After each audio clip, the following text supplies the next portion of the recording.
High school students, this is Mrs. Needle. I'm doing a quick video tutorial showing you how to fill out your course selection sheets digitally this year. You will first be receiving in the mail, in the physical mail, a course offering sheet along with the list of courses you have been recommended to take next year.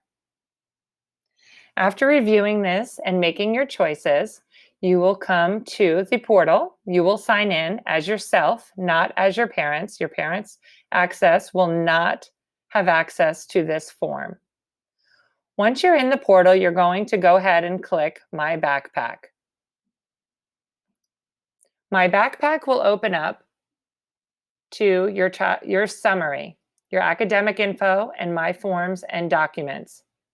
Inside of My Forms and Documents, you have a new form waiting for you. You are going to go ahead and click My Forms.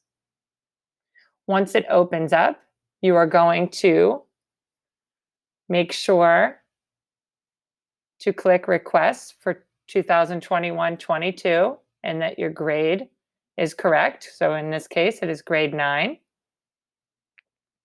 I will make sure the spelling of my first and last name, my email, and then I will start selecting the courses. So I will go ahead and choose English 1 for social studies, world geography, or whatever class that I have been recommended to take. So if I've been recommended to take world geography honors and I'm choosing to do so, I will go ahead and click world geography honors.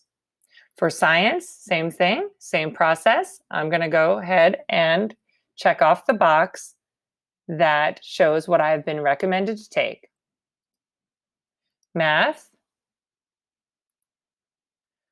world languages,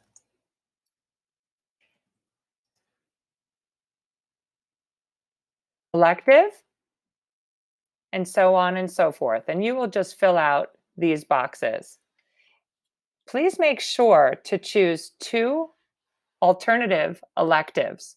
So this way, if your elective is full, you will be granted your alternative elective. And you do not want to leave this option up to guidance and for them to contact you, as your alternate electives may soon become full as well. So make sure you fill that out.